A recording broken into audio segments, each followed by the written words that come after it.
here this evening. Obviously, a lot of interest in what we're going to be talking about here, so that's a good thing. And approve the agenda, please. Anybody else? Yeah. Second. Okay. As amended, yes, we have a number of items here. Good point. We have item 12. We have A, B, and C. One pertaining to the station house. We have a couple of items we classified, so we'll have 3 additional items under item 12, other pertinent business. So, the agenda as amended. All those in favor? Thank you. Adoption of the minutes of the regular council meeting held June 7th. Councillor Dybel moving, a seconder. Second. Councillor Croft seconding. Questions or comments pertaining to the minutes? Yeah. Okay, all those in favor? Thank you. Item B, minutes of the regular council meeting held June 26th. Adoption. So moved. Councillor Croft moving. Councillor Erickson seconding. All those in favor? Contrary? Motion carries. Thank you. We have a couple of pertinent delegations here tonight. One is from the Fraser Valley Regional District. And we have all the big wheels from the regional district here today. We have Paul Barkley, Million Martin. So I don't know who's going to be doing the speaking. I'm assuming everyone a little bit. So yeah. So thank you very much, Your Worship, members of council, audience. It's great to come to Hope. This year is a Fraser Valley Regional District's 50 years anniversary. All regional districts started back in 1967. And so this is our opportunity to come to each of our member municipalities. There are 6 in our region: Abbotsford, Chilliwack, Mission, Harrison, Kent, and Hope. Come to each of our member municipalities and talk a little bit about the regional district, who we are, and what we are, the types of services we offer. So I'm going to ask Barkley, Mr. Kethly, if he would mind giving the presentation tonight. I'll just introduce, we've got Margaret Thornton, who's our Director of Planning and Development. Millian Marshall is the Director of our Special Projects in EA. And myself, I'm the CEO, and Barkley is the Director of Regional Programs. And we have our very own Director Adamson here. It's our pleasure to come and talk a little bit about the regional districts, and the opportunity to share with you sort of our 50th anniversary and answer any questions you may have about who the regional district is and what we do. Barkley. Great, thank you, Paul. Thank you, Mayor and Council, for having us this evening. I want to take you on a little journey through time. And imagine if you're in 1967. It's long before I was born. But let's find out what was happening around the world in 1967. So if you just close your eyes for a sec. And if you can...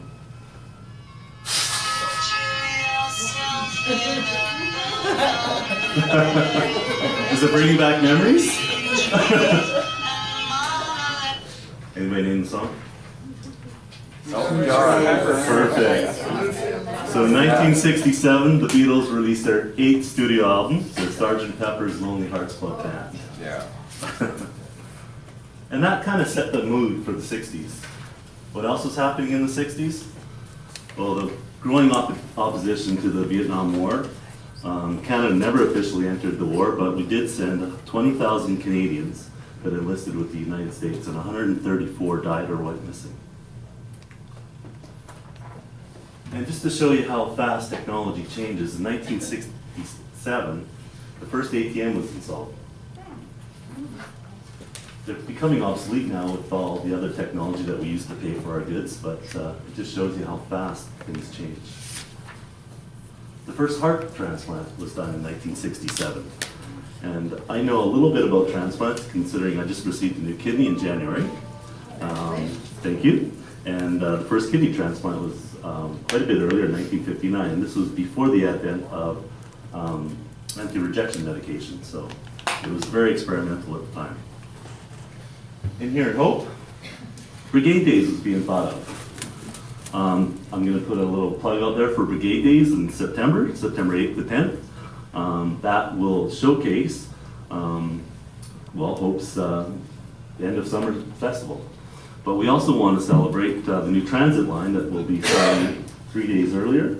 That will connect Hope to Agassiz, and we will be providing some promotional materials. And please come out and see the buses and enter some draws and get some free tickets.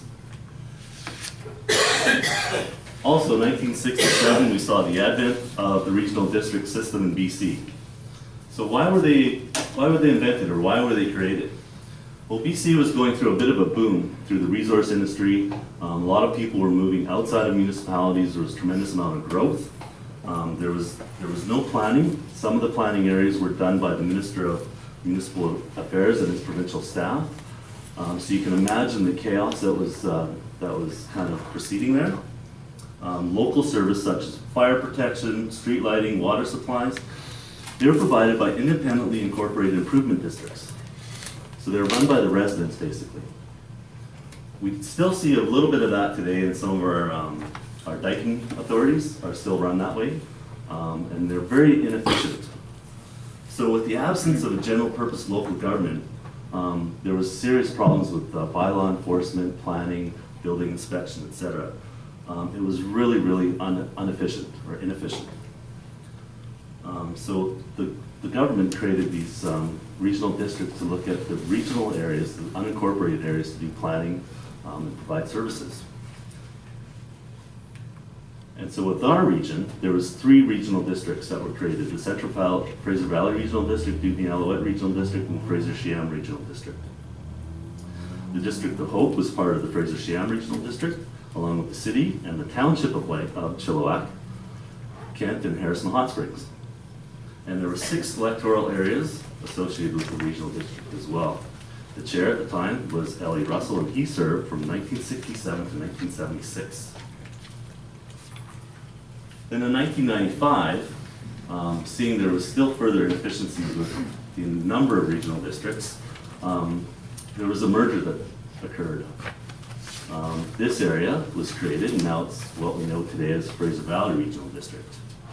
John Less was the mayor of Chilliwack. He was elected as the first official chair of the Fraser Valley Regional District. And Lloyd McKinnon, from electoral area J at the time, was elected as vice chair. The hospital district, George Ferguson of Abbotsford, was elected as chair, and Casey Langbrook from the city of Chilliwack was named acting chair. One of the first orders of business was to create a regional growth strategy. And for that, the regional district got a $120,000 grant to produce the first regional growth strategy for the area. And if I got $120,000 today to do a regional growth strategy, I'd be very pleased. The Minister of Municipal Affairs also presented the FERD with a $1.35 million restructure implementation grant. So that was to amalgamate all 3 regional districts, figure out who's paying for what and how everything was going to be managed. So today, this is what your board looks like. And of course, Hope is represented by the Mayor, Wilfred Victor. We're currently chaired by Chair Jason Lum of Chilliwack, and Vice Chair is Patricia Ross of City of Abbotsford. The hospital district is chaired by Henry Braun of Abbotsford, and the acting chair is Chuck Stam of Chilliwack. So we now have 23 directors that represent 6 municipalities and 8 electoral areas.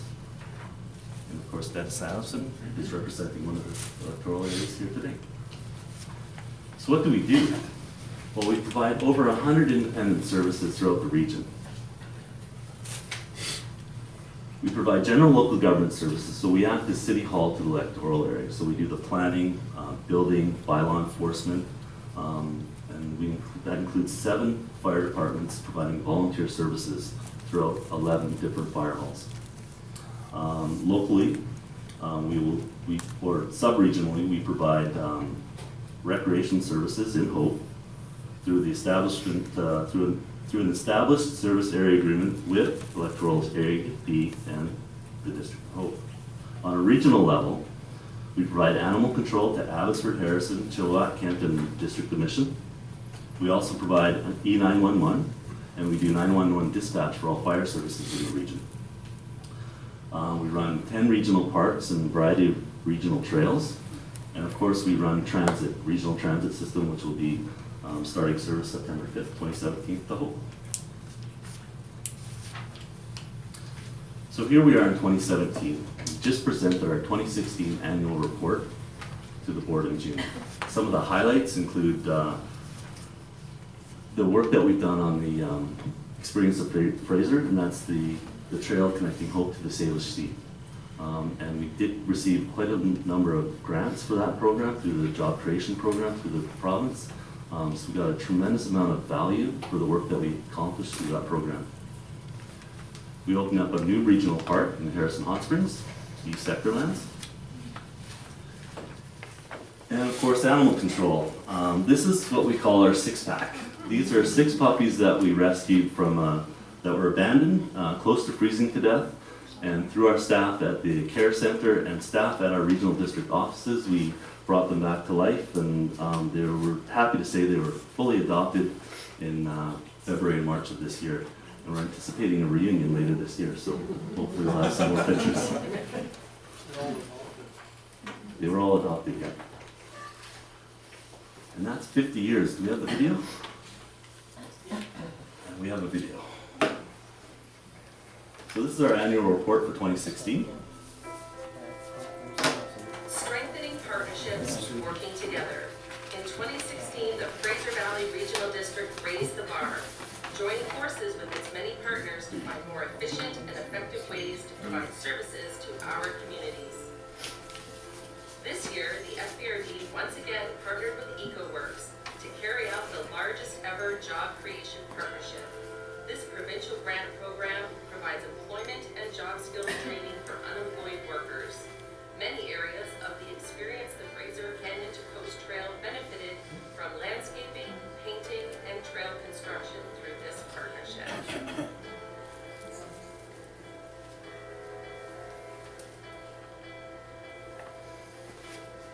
Our regional parks continue to be extremely popular with residents, tourists, and community groups. In 2016, the FBRD made many improvements to Island 22, including expanded picnic areas, parking lot improvements, and new equestrian facilities for our user groups.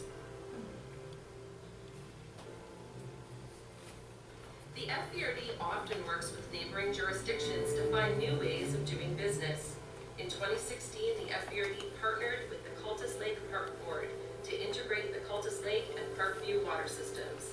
Now, these communities will have access to greater fire protection, as well as clean and safe drinking water that will serve them for many years to come.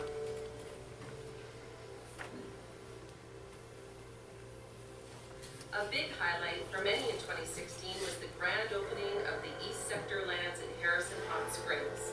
This amazing new recreation site was the result of a strong partnership between Stehelis, the provincial government, the village of Harrison Hot Springs, and the FBRD, all coming together in the spirit of recreation.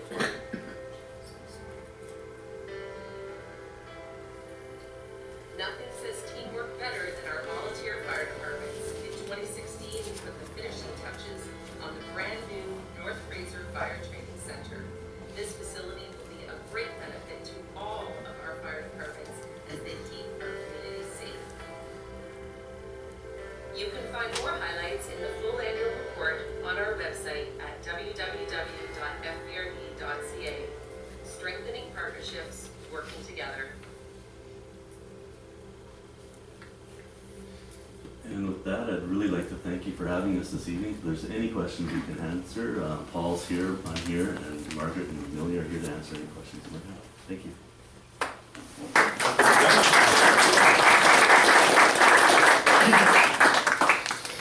Questions, council? Guess you answered all the questions. That's awesome. You have a wonderful evening, everybody. Thank you very much for coming, appreciate it. Have a great day. Good to see you, Amelia. Miss you and Hope. Thank you. Happy 50th, everyone. Thank you. Yes.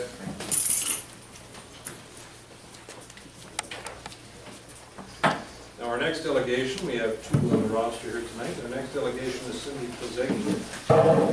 And she's to speak to us about some issues that have been identified in the community. This evening, is my mic on? Now we're on. I'm speaking on this as a very concerned resident and business owner. Although I am affiliated with the Chamber of Commerce, I am not here this evening speaking on behalf of the Chamber. So now that we've got that cleared up, look at where we live. Isn't that stunning? We get visitors from all over from Canada and BC coming to visit us here. And they look up and they see the mountains, and it is just a beautiful sight. Okay, what's the problem? Okay.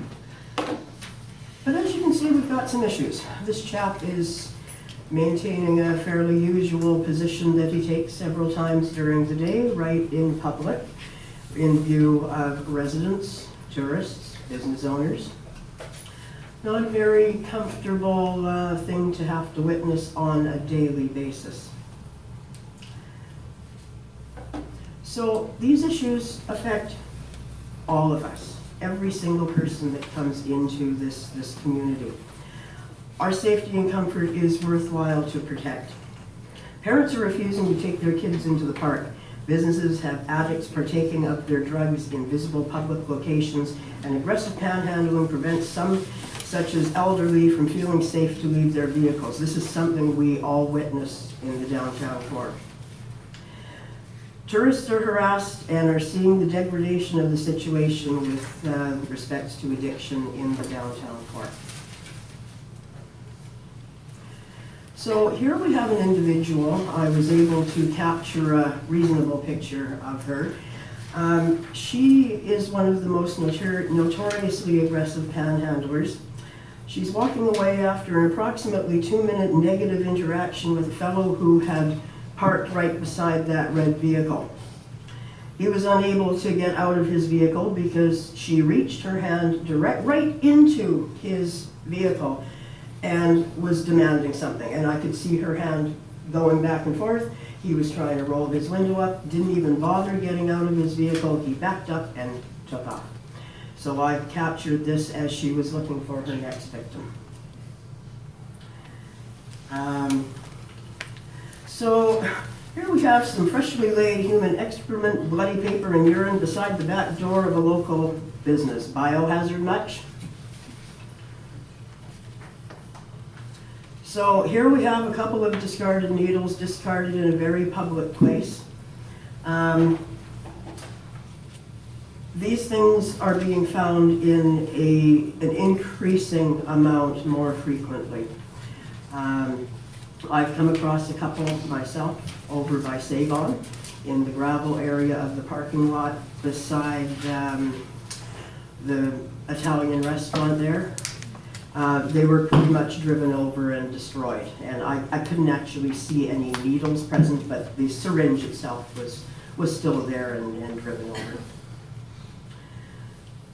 And apparently this is more drug use paraphernalia that was found on the grounds of one of our local churches. The gardeners are getting a little bit concerned about finding bad things when they're doing cleanup and maintenance. So this is an increasingly popular place for people to congregate at all hours of the day and night. In this instance, there's 3 people openly drinking alcohol. One of them was apparently very impaired. There's a white bag there that is full of alcohol. I was told they were sitting there for probably a good half hour, 45 minutes. And yes, reports have been made. Now here's a very concerning thing. You can't really see it too well in this picture, but there is smoke from a fire right there. I don't have a pointer here that I can point it. Oh, there I do. Right there. So I've been told that there are more people living down in this area by the bridge, and this is a very concerning thing because this was about 3 weeks ago. We're right in the middle of a drought here. Fire. I hate to see something happen down under the bridge there.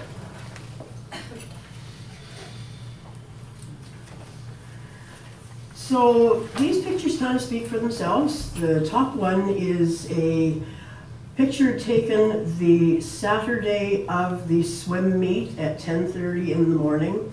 There's an individual passed out on the bench there. We have another picture of the illustrious gent who likes to publicly relieve himself. Now we have an individual who I had witnessed injecting a substance into himself, go for a good flight, and then crash and burn on a very busy day right at Subway. There was families wanting to sit there, and they weren't able to.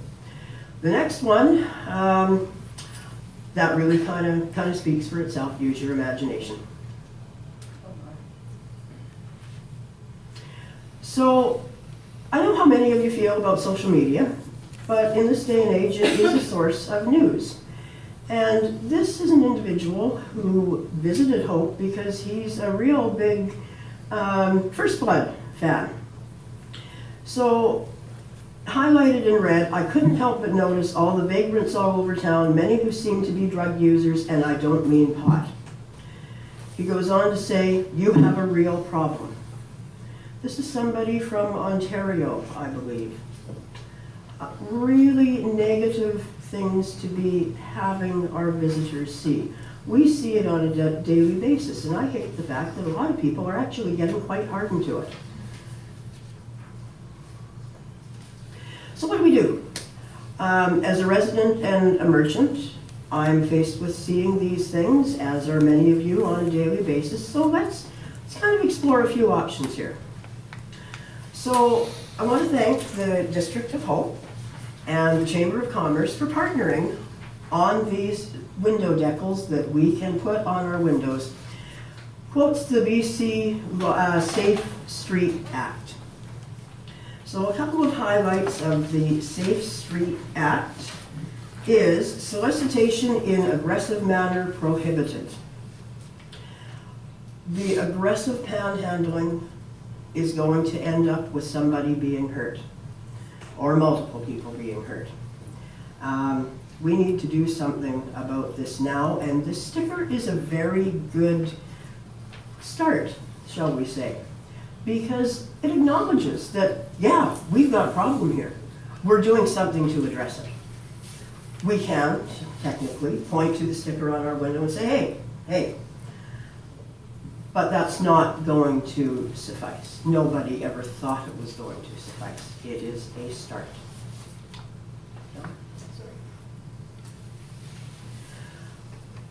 So, here we have a few options.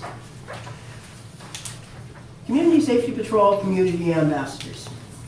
It has bylaw service officers and volunteer patrol organizations, and I believe that all three of these services could be utilized in our community.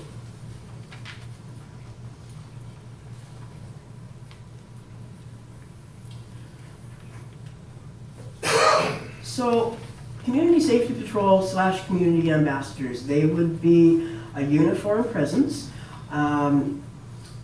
quite obvious, walking the beat, walking the streets, and looking for problems before they begin. We don't want this to be a reactive, we want it to be a proactive operation. They would be paid positions that are skilled in public safety matters. And I should also add that these people could be used as a bridge to invite those who are looking to possibly heal themselves from their addiction and detrimental lifestyle. But we all know that the individuals who are in that position can only be helped when they want to be helped. It would also be somebody that tourists and visitors can walk up to and say, hey, do you know where I can get, or do you know where this is? Or, hey, there's a guy urinating in the park, my kids saw it, I'm really mad. And this would be daytime, weekday, and weekends, ideally. So we have a wonderful bylaw fellow. Al does a very good job, and I know he's very badly overworked. I do feel that he could be on foot a little bit more. I've been sent some pretty damning pictures of things that have happened right in the park, right outside these windows, during daytime when everybody's here in the offices. And you can't tell me that you don't kind of daydream sometimes and look out the window and, oh, what's that going on down there? Oh, we'll just ignore it. I really hope that isn't happening, but because of the frequency and the nature of these things, we can only suspect. Bylaw, of course, is, what is it, 8:30 to 4, Monday to Friday, so that would be a somewhat limited amount of time spent looking after the situations that arise downtown. Volunteer patrol organizations, I think, could be utilized very nicely. Perhaps there's some service clubs that would like to get involved, citizens on patrol, even members of the public. Now, here is where I have a little bit of an issue, because there's going to be a little bit of vigilante justice happening around here if something isn't done. I hear from people who are mad enough that they are going to take matters into their own hands. Of course, I dissuade them from that, but the level of frustration is growing. And I'd really like to see, I speak on behalf of many, many people and many folks who are here, that there is a recognized problem and we need to get something done now. So by doing nothing, when I say we're doing nothing, I am not qualified to sit on a board or a panel of individuals who are looking to solve the ills of our society. But I am certainly qualified to sit alongside our residents, business owners and staff, and tourists to try to make a difference and clean the streets up. We can't let the problem grow any further than it is now. We're going to turn into a town like Chilliwack. But because Hope is so small, it's a very magnified situation, and we're looking at it under a microscope. It also indicates that the bad behavior is being condoned, and we're encouraging negative, transient, and indigent individuals to stay in Hope who may not stay here if their booze was dumped out, if they were moved along, if some help was offered to them, if they were in the position of wishing to accept it. It also shows a lack of community pride. And we are putting residents, business owners, and tourists in danger. So I'd just like to close and say very special thanks to Mr. Fortowski for partnering with the Hope and District Chamber of Commerce for the production of the window decals, and the Mayor and Council, because working together we can find solutions.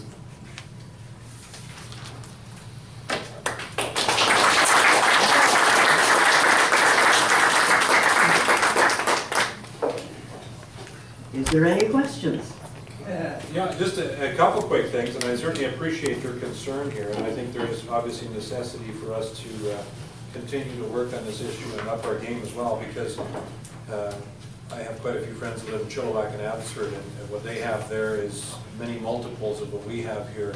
You go to the downtown and you're accosted by multiple individuals at the same time. So the problem, of course, is that because we have such a beautiful quality of life here, we have to be ready for additional folks coming into our community. How will we deal with them? Correct. So we have to put mechanisms in place there.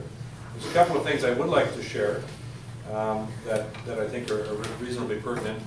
I think one of the important things is that if we see activity which is illegal and inappropriate, we all have to follow the RCMP. They don't. Absolutely. And you know, I see quite often lately, someone will spend 5 minutes on Facebook, you know, commenting on how ridiculous this behavior is. They could have spent the same amount of time on the telephone talking to our RCMP and making sure that they deal with it appropriately, because as cool as Facebook is in some contexts, it actually produces nothing for the most part. Well, You I know, think we're all aware of that. You don't know, but I'm reinforcing the point that we have to report criminal activity, and just assuming it, because I get this all the time, someone will report that there's a manhole, you know, out somewhere, and someone stole a manhole, for instance, one of those grading pieces. But far better is phoning, you know, Public Works or the district line, and then getting immediate action as opposed to posting it online and hoping someone sees it coincidentally. So The no panhandling signs, we can certainly do that, but certainly the majority of folks that are involved in panhandling, some of them can't even read, and the other ones are so strung out on drugs that reading something on a door is probably not something they're that concerned about anyway. So it does send a message, yes, we have a problem, but we all know we have a problem. We don't necessarily have to put on every business. Tickets, I know a lot of folks have talked about ticketing folks that are panhandling, but of course, there's really no way of collecting the money for folks that are panhandling, because if they would have resources, they wouldn't be panhandling in the first place, obviously. So, you know, one thing I've been thinking about this, and I actually had a good chat with a couple of council members, Council Dival being one of them, because she has a good background in the social services field, and I was thinking we should maybe form a community committee composed of stakeholder groups like the RCMP, the district, the chamber, Advantage Hope, the different service providers within our community that deal with homeless issues and addiction issues. But Councilor Dival made a better comment. She said the task force is kind of a more action-oriented term, and I agree we definitely want to create some action here. So I think, yeah, committee, bad term, task force, better term. Could I ask what sort of time frame we'd be looking at for the development of this? Within the next few weeks, for sure, next couple, 3 weeks. I think the problem is that every community in the region has the exact same problem. Now, fortunately, we're not as plagued as other communities, but it is not good, obviously. I totally agree with your points about this being worse than it has been. There's absolutely no doubt. Well, could I perhaps propose that you consider doing a pilot project of a community safety patrol? I really think that would make a difference, because a visible presence on the streets is going to make them uncomfortable. And I'm sorry to have to use that term, Mrs. Dival, but I'm well aware that those who are in that lifestyle do not care to have the focus applied to them, and they will move on. And if they're made uncomfortable enough, maybe they will think, it's time to clean up. I've got nowhere to go. I've got nothing. People won't give me money anymore. I'm banned from panhandling downtown. Just maybe. But we need protection too, as well as those marginalized people. I will not go to my shop at night, at this time of night, by myself. Not a chance.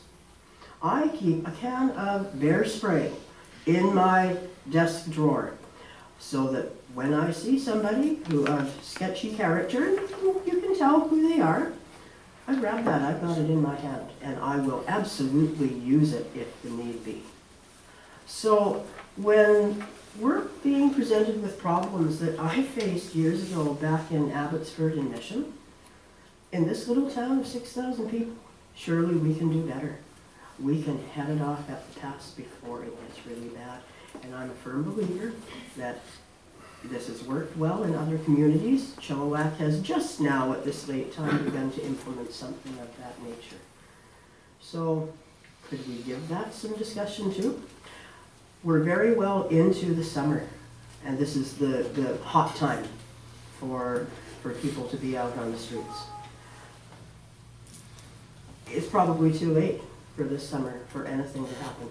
But even if you were to consider doing a pilot project for a very finite amount of time and then evaluate it at the end of it to see how things have improved, maybe they will, maybe they won't.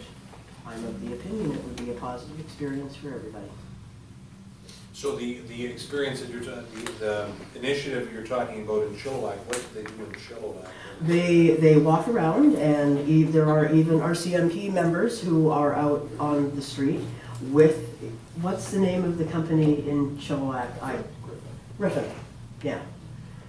And apparently they're making quite a difference. Now, we are much smaller. This is the time to be doing something about it before the problems get too great. And again, I have to state it again.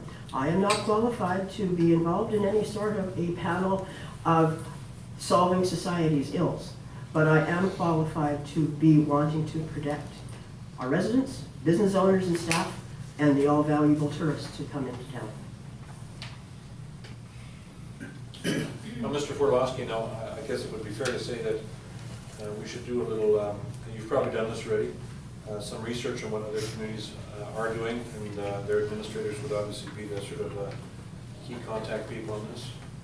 I have, your worship, vis-a-vis committees or task forces that look into campaigns that deal with aggressive panhandling and homeless. It does make sense that a task force be struck, as suggested by members of council and yourself. Staff would certainly support and work in the background to support a council-led task force, help it create its own terms of reference, obviously, and then gather the stakeholders and partners and assist. I have research available to provide the task force on the way ahead, and it's a matter of them determining first measures, objective and perceptive. What are the contexts with aggressive panhandlers, i.e. what is the RCMP arrest rate or contact rate? That's an objective measure, and then they have to look at the perceptive measure. What's the perception in town?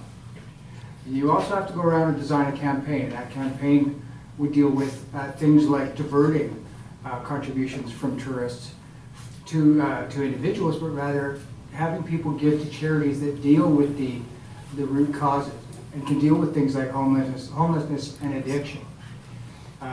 Part of that includes community ambassadors in many communities. It involves work with the police, clearly. It involves different forms of signage, stakeholder buy-in. And at the end of the day, it's a longer-term process because you have to go back and remeasure, see where you're successful, see where you're not successful, and then adjust accordingly. And you're right, it's not just the usual governmental and quasi-governmental organizations, it's also the caregivers. It's Fraser Health, Mental Health, it's all of those organizations. So any task force would have to basically confirm who they require from time to time to be engaged and cooperate in this effort. Yeah, it has to be a very holistic approach, because I remember actually last week I was in Chilliwack, leaving the mall area by Wendy's, and there's the left-hand turn towards the highway, and there's no panhandling sign, and that's a common place for the panhandlers to hang their jacket. Yes, it And is. I was tempted to take a picture, but I thought that's a rather chunky cell phone But now, ticket. So and once it's again, got to be more than signage. well, once again, I have to state that I am not here to advocate for the addicts and homeless. I am here to advocate for the residents, tourists, business owners, and staff. There is a very large table that needs to be filled of people who are qualified to work on behalf of those people.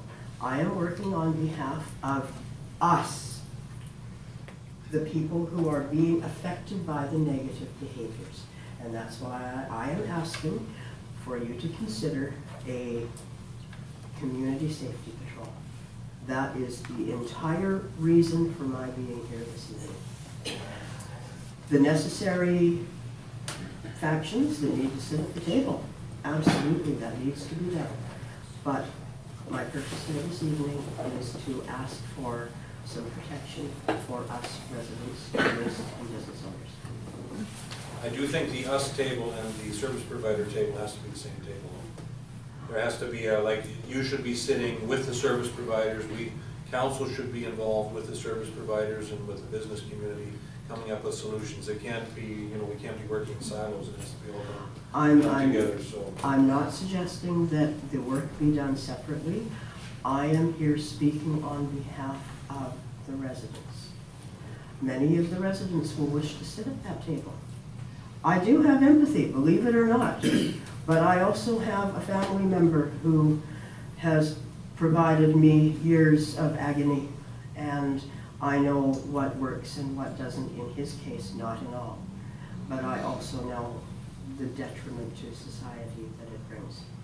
And again, I'm very concerned about walking around by myself. There are people who will not take their kids to the park. I mean, will not. I was just speaking with a young mother this evening who won't take her kids out for a walk after 8 o'clock at night because that's when they all come out. So can we talk about a community safety patrol? Is that something that can be brought to the table? we can certainly talk about it. Now, Mr. Redner, you're here as staff sergeant, not to ambush and put you on the spot, but you have, you're obviously here to listen to the concerns and to provide expertise. Is there anything you would like to say to add to the conversation? Well, as you mentioned, thank you, Mayor and Council. I'm standing at the back. I'll move out into the open. Don't need to stand in the shadows. Sorry. Stand behind the good-looking people. There are issues, yes. Have they been ongoing since the 2 years that I've been here? Absolutely. Have they been ongoing in the 27 years that I've been a police officer? Absolutely. Is it going to go away? No, it's not. I'd like to tell you that it is. It's not going to go away. Are there solutions? I'd like to believe they are. I'm a glass half full kind of individual. Is it a community safety patrol that is going to be one of the solutions? Don't know. I can't say that as I'm sitting in the chair, as I don't have any data to say or anything to feedback and say that it would be a good or a negative thing. I know where I worked previously, what they attempted, and that would come out in a discussion, because Surrey is not the same as Hope. I worked in Surrey. Chilliwack's not the same as Hope. I worked in Chilliwack. Vancouver's not the same as Hope. And I don't want to belabor where it is that I've worked. Every community is different. Is there need to be, can we have that discussion? Yes. But the only thing I will suggest is that there needs to be a bigger approach, because it's not simply driving them out of town or driving them away from the downtown core, because all you're doing is displacing. I saw that in Surrey. It does not work. I saw it. All it puts is the people that you were concerned about the downtown core, you push them out into now the community and the housing area. That's what ends up happening. Do you drive them out of town? That's pitchfork material, and I'm not. That's not really this modern age. What we need is these people, and they are humans. They need help. You're right. If they're not prepared to get the help, then are we going to help them? I don't know. I'm not a medical practitioner. I'm not a psychologist or psychiatrist. But I know that the core issue with what's happening here is not the panhandling. That's a result. That's no different than breaking in the cars, no different than breaking and enters into homes. It's the same result. Panhandling is more of a nuisance, not to mitigate or minimize the other issues. But these people they are struggling. They need help from beyond the police. Me throwing them into jail on a daily basis or a weekly basis, I can tell you it doesn't work, because I can tell you that certain individuals have visited the police office and been in custody for a multitude of times. Has that driven them away? No, because they have a touchstone here. They have family here, so they're not leaving. So what is it that we need to do to help these people? And every individual is different. You spoke of it, that with a family member, that what worked for that family member doesn't necessarily work for the person that's outside that we know of that's in the Hope area. That may not even work for the person that's with that person. It's a different approach, but they need, if we don't get to that core substance abuse issue, this is just going to be cyclical. Absolutely, I acknowledge that. But what I'm saying to you is we need protection as well. A couple weeks ago, I did see a couple of members doing a walk-around beat, and this followed several reports that I had to make, and I was quite impressed to see that this was happening. I estimate that they walked around for maybe an hour, and I don't know what transpired in that hour, and then all of a sudden I saw them get in their vehicle and they were gone. That's a start. I understand we are very strapped for police protection services in this town. I'm very well aware of the situation. But I think that a starting point would be to have more feet on the ground. And when you say chase them off into outlying areas, how about the guys that are passed out in the middle of the park? How about the panhandlers that are getting aggressive? A protection services person could come along and say, hey, you're not allowed to do that. And continue to put the eyes on them and continue to tell them, you're not allowed to do that here. Is it possible to submit? Sorry? Is it possible to submit something and speak? I think maybe one at a time here, that would be. obviously not my meeting, so I didn't want to suggest it. Just on that one point, that's all. Well, I do appreciate you coming down, and I hate to make a nuisance of myself when I call in. There was one instance a few weeks ago that really made me understand the gravity of the situation, and there was an individual who staggered out in front of my vehicle on my way home. I had seen him shoot up behind Subway for all intents and purposes earlier. I knew he was very high. He had been to one of the nests on the road that I live on. He staggered out of that driveway in direct line of my vehicle. I called 911 because he looked like he was possibly overdosing. It took almost 4 minutes of me being on hold for a 911 operator to come on, and then they would not send a member out until they had gotten all my information. By that time, the guy was gone. I don't know where he went. Apparently, he did not get hit on Flood Hope Road because he's still around. So somebody's going to get hurt. That's just one more little experience there. So the Community Safety Patrol wouldn't help matters in my neighborhood, but they would help things in the downtown core, because that was the afternoon that he was passed out at one of the tables at Subway. And again, it might, I don't want to suggest that yes or no, because as I'm sitting here, I can't obviously say absolutely yes, and conversely, I can't sit there and say absolutely not. Well, it was just something that I think would be very worthwhile for council to look into and consider implementing very quickly here. Yeah. The other good thing, I think that, and this is not an immediate solution, but I know that our new Premier, John Horgan, he does have a passion to help deal with this, and this is not like flying the NDP flag or anything. It's just I've bumped into him many times over the last 2.5 years at conferences, and I've essentially talked to him about two things every time. Kind of a broken record. It's about, you know, the NDP being more business friendly because there's nothing inherently off about business. There's nothing evil about business. It's because business employs the majority of British Columbia. And he says, well, I totally agree. Yet my other soapbox has been mental health issues. Like, there are a lot of people in our province who are in a position where they cannot support themselves, where they're, and of course, quite often when people have unaddressed mental health issues and they don't have the proper resources behind them, they become drug addicts because they make new friends and they happen to be drug dealers, and then of course they have the mental health issues to deal with and also then the drug addiction issues. So I believe the new Premier has set aside a new ministry to help deal with homelessness and addiction issues.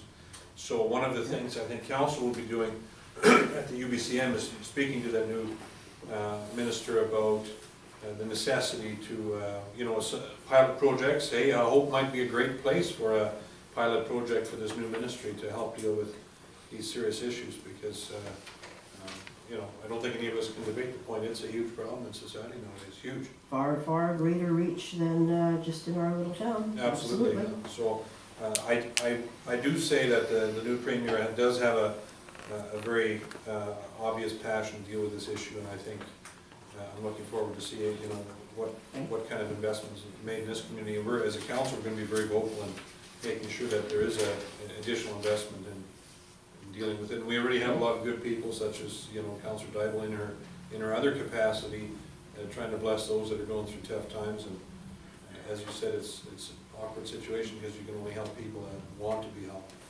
And Councillor Croft's been very patient with that, so I better, and Councillor Medlock as well. Thank you very much, Mr. Mayor. Thanks for coming, and thank you everyone that's really concerned and took time out of your evening to come. That's really great. Just want to say a few things because some of us have been here longer than others, and a lot of the information that you brought forward is quite accurate and it's quite helpful, and it's also been done here before, a lot of it. So for example, as we've been told, every community is different. So every time there's a change in the guard, let's say, things get done a little bit differently.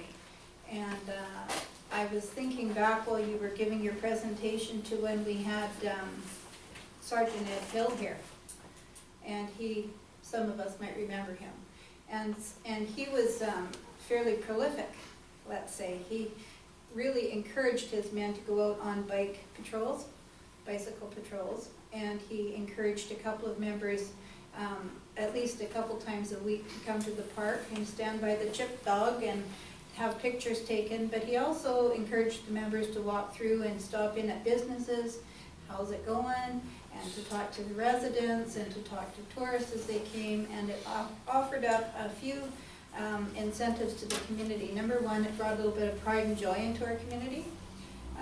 Number two, it let some people that were doing things they shouldn't be doing realize that the District of Hope was serious about taking care of our community.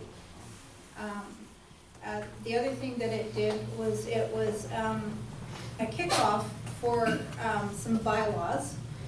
It was also a kickoff for something called restorative justice, because I was you one day, a long time ago, and I said, what are we doing? I'm getting tired of kicking people out of the store. They get thrown in the back of the police station vehicle, and they're up to the police station, and then they're kicked out. Nobody wants them in the courthouse for 5 minutes, and they're out again. So now what do? I got them back in here. The bottom line of the store is going up. My stress level's going up. Everything's going up except for these people. They're staying down here, right in the heart of Hope, and they're just, So what can we do? They're too young to put in jail, or else they're first-time offenders. I know half their families. I don't want them to go to jail, really. I just like to kick them in the hoo-hoo and get them out of the store, for example. So that was a really tough position to be in, because you get frustrated, people are getting broken into, you're the victim, you pay the bill for the insurance, and all of those things happen. So it's a big, ugly little scenario. So what happened was restorative justice. A bunch of people that were concerned citizens like yourself got together, and they decided that they wanted outcomes. If they did do a task force and spend their valuable time, they wanted outcomes to see if it was really going to work. So they struck the task force, and there was buy-in from First Nations and Chilawthal and the different bands. There was buy-in from the community, the business people, and there was buy-in from the mayor and council. There was buy-in from the RCMP, and out of that came Block Watch, restorative justice, citizens on patrol. All those things evolved out of those frustrations. So I want to encourage you to think that we did have it before. There was a different time, and our officer is correct. It happens. It's not going away. It just because we just get new people, right? So it happens. But there's also many people in the community, like Councillor Dybel, that's very caring and wants things to happen in the community to make things better in a positive way, because the people that come here ultimately are our people. They live in our community. So it's not like we can just kick everybody out of the community and expect us to have a beautiful community. That's really not how it works. So what we do have is we have the RCMP, we have Block Watch, citizens on patrol, we have our community, and we all have to take a little more responsibility and pride, I guess, in what we do, and maybe restructure some of our resources. We don't have a ton of resources that we can say we can start putting patrols out every day, at least as far as I know we don't. But we do have an opportunity to look at what you presented, what staff can bring forward from other communities, and the task force, and work together, and I'm really in favor of that. I just thought I could shed some light on our history. We are proud of Hope, and it's not like we haven't done anything. We just need to wake up again, I guess. I think this is a big wake-up call. Yeah, exactly. I've had my shop here for 5 years now. I've not had the sort of problems that I've had up until 2 months ago. And it's prolific, and it is daily. And I have a business to run, and I can't be phoning the cops all the time. And I'm not even seeing half the stuff that's going on out there. So I understand that finances do sometimes get in the way, but if you could see your way clear to consider appropriating some money to having a patrol, that would be a very, very positive step forward. Yeah. So I was thinking here, when we're talking about the concept of a task force, so, I mean, we have quite a number of folks that would probably be very interested in participating already. Obviously, the District of Hope, the RCMP, Chamber of Commerce, Advantage Hope, Open Area Transition Society, the folks that put on the food kitchen, Northwest Harvest there, Fraser Health Authority, Free Reign, there's probably a few more that are in there. The First Nations Health Authority, they have some very impressive resources behind them, so that might be, they would be key people to include in the discussion as well, obviously, because they have the resources to help there. My thought is, why don't we, to have an initial kickoff discussion so that there is obviously a very real and demonstrated move forward, why don't we have a group meet, sort of not a task force group per se, but as a group of stakeholders that brainstorm as to what a task force could look like, and then at the next council meeting we sort of ratify the group. But we have an initial discussion before the next council meeting, so we'd have all these groups come together and come up with some ideas, terms of reference for the group. Some of these folks may have already done things in other communities that are successful, or have heard of things that are successful. Just an idea. Councilor Medlock? Yeah, thank you. I see your frustration. You want something to happen right now, and I understand. I get that. Yeah, I do. So, you know, I thank you and everybody that came here for having the passion to want to make something happen. Obviously, nobody's saying there isn't a problem and that we don't want it dealt with, but I gotta say I agree. We need to get heads together, because I'm not that expert either, and figure out what's the best way to head into this. And, you know, Staff Sergeant there, he's an expert in enforcement, and he's saying maybe, maybe not. So I think that we need to take a look at all angles. I want to touch on a few things that you said in your presentation, if I could. You mentioned visitors from all over and the tourists being harassed. And that's a definite issue, and you know, I see these posts on Facebook, and I really feel for these people. My own family has had incidents as well. So I'm keenly aware of the problem. I think that the signs here are not the right thing to do. Because of just the bright big no, I think it leaves a really negative impression on those same tourists that come through the community. That the town of Hope has spent a lot of time and effort in branding the community to invite people here so that they come and they spend money and possibly move to the community. I don't want to see these signs on the windows, because they're not, the only people that are going to see these are the tourists. The panhandlers aren't going to see this and care about this. Absolutely not. I never thought they would. It is an acknowledgement that we have a problem, and it is an acknowledgement to the tourists and the residents that we're aware of this. We want to do something about it. Yeah. That, to me, is the purpose of those signs. And yes, the big red sign with the white no, it does get attention. It does, and I think it leaves an awful lasting negative effect. There's a lot of tourists that come through the community that are not harassed by panhandlers, but they're certainly going to see a little at ease as they walk up and down the streets. Yeah. And now they're going to have that negative impression that they may not have had otherwise. And I don't want that. That's why I think that the sign is unfortunately not something that's going to be effective. And I think it's only going to do the opposite in hurting the community. So I really don't want to see the District of Hope sponsoring this. I think that there's other ways to deal with the situation. This is certainly not going to be the one that's going to solve the problem. So I hope that we can reconsider that. That's where I'm at with the sign anyhow. But I do think the task force is a good idea. And Sue, I see that, you know, your frustration, you want an answer tonight, but I think we need to deal with this in the near days here. Councilor So, Erickson? sorry? Councilor Erickson? So So through you, Mr. Mayor, I just have a couple of questions.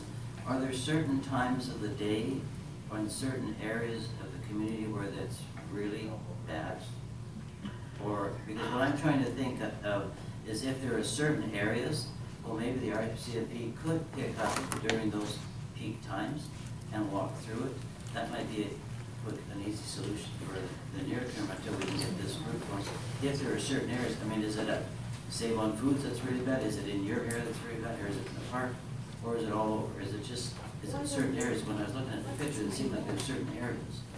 And if it is, maybe we could just have the RCMP pick up during those certain peak times and walk through that. It might be something that we could do until we can get this task force moving. Well, that would certainly help. I know what goes on in the vicinity of my shop and in front of the post office and in front of Fields and further towards the park. So you're That looking at area, I believe, is one of the hot spots. It happens all day. There is no one particular time. This past weekend was particularly bad for obnoxious activity. Okay, thanks. Thank you. Councilor Doyle? Thank you, through you. So Cindy, I recognize your frustration, and I'm gonna take off my council hat for a moment and put on my executive director hat. And by no means do I sit in my office that now faces the park, and do I see what goes on in the park as well. So I don't sit with my rose-colored glasses thinking that there isn't an issue in this community. There is. It is not one system, it's not one agency, or it's not one community entity that needs to solve this problem. We need to come together, as we're suggesting, to work on this problem together. So I agree that we need a task force to do that. I'm in agreement with Councillor Medlock that I find that those signs are, I find them actually offensive. And I wasn't at the last council meeting in June, and I didn't know if the district had actually approved those signs to go out. When I saw that the district logo was on those, that concerned me, because I think that's something that needs to be discussed. I don't think that that's something that I would be voting in favor of, have the district logo on that. I think it is sending a negative message. It's identifying that, you know, flashing lights, we have a panhandling issue. We already know we have a panhandling issue. We don't need to, you know, necessarily be up and down the streets with a sign in everybody's window. I think we need to be proactive, and that's a reactive approach that I'm seeing in putting up signs. You made a comment about us and them in your presentation, and I just want to make sure that when we're coming together, that we're not an us and them.